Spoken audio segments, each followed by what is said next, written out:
Hello students, I am Rita Mishra. Welcome to my class. In this video we are describing stability of coordination compound and its factor. Now let us start.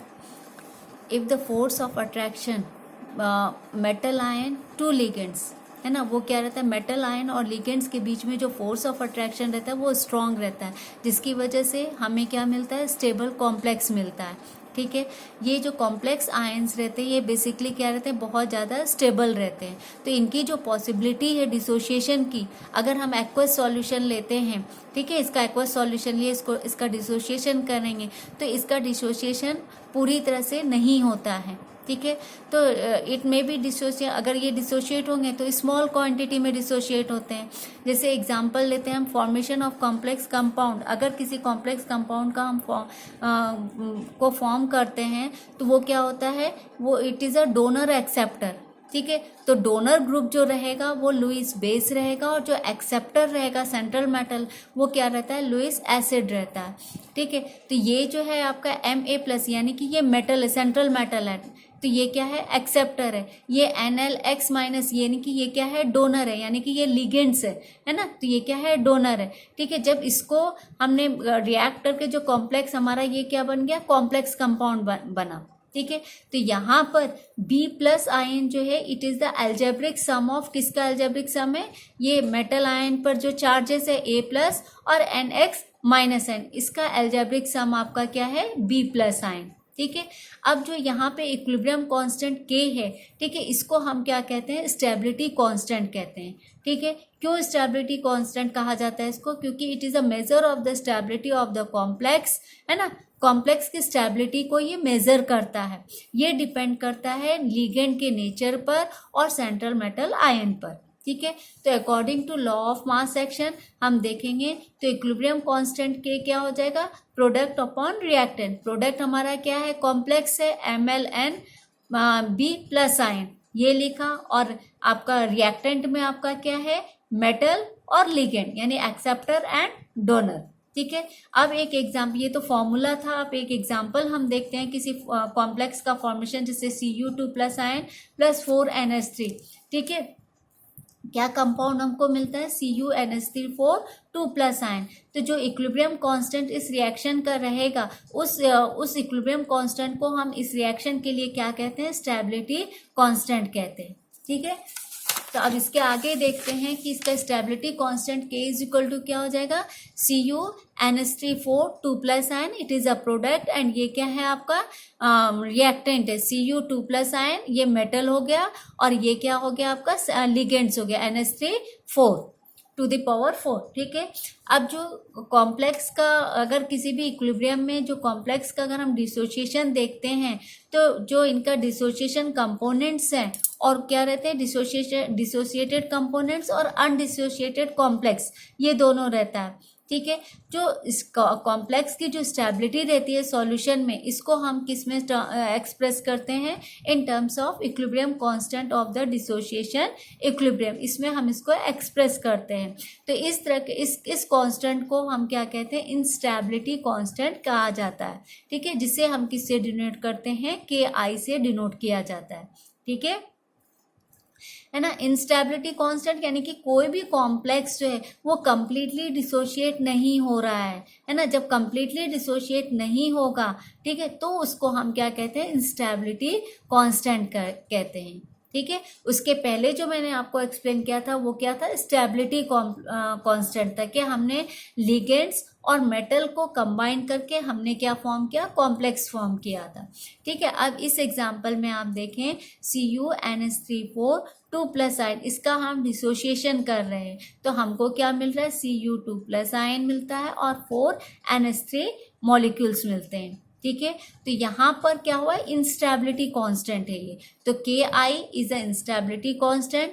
ये क्या हो जाएगा, according to law of mass action, product upon reactant, तो Cu2+ ion into NH3 मतलब to the power 4, CuNH3 to the power 2+ ion. ठीक है, तो KI is equal to, according to the formula, metal ligand upon जो आपका complex formation है, Ma+ ion LX- to the power N MlN to the power B+ ion. ठीक है। तो instability constant जो है बेसिकली क्या होता है, it is a reciprocal of stability constant, है ना। के I is equal to 1/k, ठीक है। किसी भी स्टेबिलिटी कांस्टेंट का मैग्नीट्यूड जितना ज़्यादा रहेगा उतना ही कॉम्प्लेक्स आपका क्या रहेगा, स्टेबल रहेगा। अगर इंस्टेबिलिटी की वैल्यू जितनी कम रहेगी, है ना, वैल्यू ऑफ इंस्टेबिलिटी की कांस्टेंट की वैल्यू जितना कम रहेगा, कॉम्प्लेक्स उतना ही ज़्यादा क्या रहेगा, स्टेबल रहता है, ठीक है। इंस्टेबिलिटी कांस्टेंट इज द क्या है, it is the equilibrium constant of the complex formation reaction, ठीक है। ये याद रखना है आपको, स्टेबिलिटी कांस्टेंट क्या है, it is the equilibrium constant of the complex formation reaction. जबकि इनस्टेबिलिटी कांस्टेंट क्या है, equilibrium constant of complex dissociation reaction, ठीक है। अब इस स्टेबिलिटी कॉम्प्लेक्सेस के कुछ फैक्टर्स हैं, है ना, जो इसको अफेक्ट करता है। Number of factors affect the stability of complexes.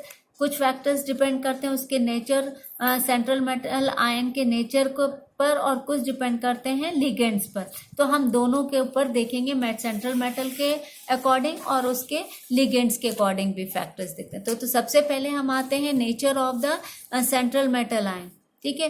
तो सबसे फर्स्ट पॉइंट है charge and size of the metal ion, ठीक है। मेटल आयन पर जितना ज़्यादा चार्ज रहेगा विथ हायर चार्ज, और उसकी साइज जितनी छोटी रहेगी, कॉम्प्लेक्स क्या रहेगा, उतना ही ज़्यादा स्टेबल रहेगा, ठीक है। सेकेंड पॉइंट क्या है आपका, crystal field effect and natural order of stability, ठीक है।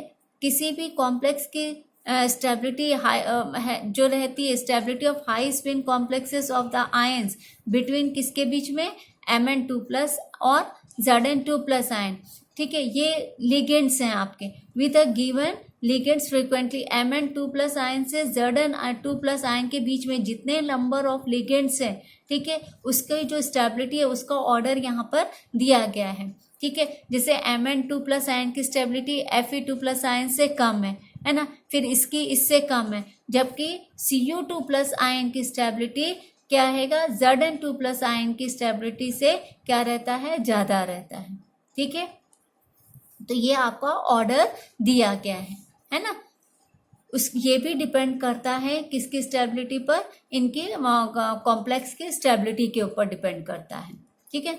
उसके बाद थर्ड पॉइंट आपका क्या है, इलेक्ट्रोनेगेटिविटी ऑफ सेंट्रल एटम, है ना। Central ion with higher electronegativity, अगर सेंट्रल मेटल आयन पर इलेक्ट्रोनेगेटिविटी बहुत ज़्यादा रहेगा तो ये बहुत ज़्यादा ही स्टेबल कॉम्प्लेक्स फॉर्म करता है, ठीक है। सेकेंड पॉइंट आपका क्या है, नेचर ऑफ द लिगेंड, इसके अकॉर्डिंग क्या फैक्टर्स अफेक्ट करते हैं। तो सबसे फर्स्ट है charge and size of the ligand, ठीक है। Charge ligands, the higher energy carried by ligand having smaller size, है ना, क्या रहेगा उसका, अगर लिगेंड का साइज छोटा रहता है तो वो बहुत ज़्यादा कॉम्प्लेक्स क्या करेगा, स्टेबल फॉर्म करेगा। जैसे कि F- ion form more stable, क्योंकि F की साइज क्या है, फ्लोराइड आयन की साइज क्या है, छोटी है as compare to chloride ion. तो fluoride ion is more stable than chloride ion, ठीक है।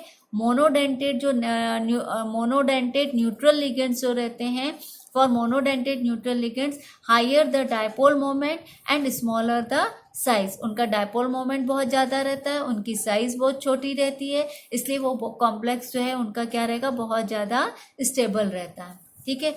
दूसरा है बेसिक कैरेक्टर ऑफ लिगेंड्स, जितनी ज़्यादा लिगेंड की बेसिसिटी रहेगी, इसका मतलब क्या है, वो उतनी ही इजीली इलेक्ट्रॉन्स पेयर क्या कर सकते हैं, सेंट्रल मेटल आयन को डोनेट कर सकते हैं। तो जितने इजीली वो डोनेट करेंगे, it can form complex of greater stability, तो जो उनका जो कॉम्प्लेक्स फॉर्म होगा उसकी स्टेबिलिटी क्या रहेगी, बहुत ज़्यादा रहेगी। The ligand that bind H+ ion form, वो क्या फॉर्म करते हैं, stable complexes with metal ion, ठीक है। थर्ड है आपका चीलेट इफेक्ट, वैसे कॉम्प्लेक्स का कंपाउंड जिसमें क्या रहता है आपका, चीलेट रिंग रहता है, ठीक है, वो यूजुअली क्या रहेंगे, that is usually more stable as compare to similar complexes, जिसमें कि स्टेबल मतलब कोई भी चीलेट रिंग प्रेजेंट नहीं रहता है। तो जैसे polydentate ligand is in general form more stable complex than monodentate ligands, ठीक है। उसके बाद हम नेक्स्ट पॉइंट पे आते हैं, चिलेट रिंग साइज, ठीक है। अगर इन एलिमेंट्स में जो चिलेट रिंग है उसका साइज यदि ज़्यादा रहेगा, larger size of the chelate ring in complex giving greater stability. अगर उसकी साइज छोटी रहेगी तो स्टेबिलिटी क्या रहेगी, लेस रहेगी। साइज जितनी ज़्यादा लार्ज रहेगा उसका स्टेबिलिटी उतना ही ज़्यादा होगा। फिफ्थ पॉइंट हम आते हैं स्टेरिक इफेक्ट्स। अगर किसी भी इसमें कॉम्प्लेक्स में बल्क अमाउंट में लिगेंड्स हैं, है ना, ligands attach to the central metal atom, बल्कि जो डोनर एटम रहते हैं लिगेंड्स, है ना, अगर बल्क अमाउंट में हैं तो उनके बीच में क्या होगा, रिपल्शन होगा लिगेंड्स के बीच में, ठीक है। तो मेटल लिगेंड बॉन्ड जो रहेगा वो मेटल और लिगेंड्स के बीच में जो बॉन्ड फॉर्म होगा वो क्या हो जाएगा, वीक हो जाएगा, है ना। तो इसका मतलब क्या है, जितना लार्ज बल्क अमाउंट में अगर लिगेंड्स रहते हैं तो वो कॉम्प्लेक्स को क्या करते हैं, उतना ही लेस स्टेबल आपका कॉम्प्लेक्स हो जाता है, यानी कि बॉन्ड क्या हो जाएगा, वीक हो जाएगा। तो कॉम्प्लेक्स आपका क्या हो जाएगा, लेस कॉम्प्लेक्स होगा, है ना। कॉम्प्लेक्स आपका लेस स्टेबल हो जाएगा as compare to smaller ligands. अगर कम लिगेंड रहेंगे तो आपका जो कॉम्प्लेक्स है वो बहुत ज़्यादा स्टेबल होगा, ठीक है। तो ये आपका क्या होगा, स्टेरिक इफेक्ट हो गया। आई होप आप लोगों को ये वीडियो पसंद आया होगा। अगर ये वीडियो आपको पसंद है तो प्लीज़ इसे लाइक, शेयर एंड सब्सक्राइब जरूर कीजिए।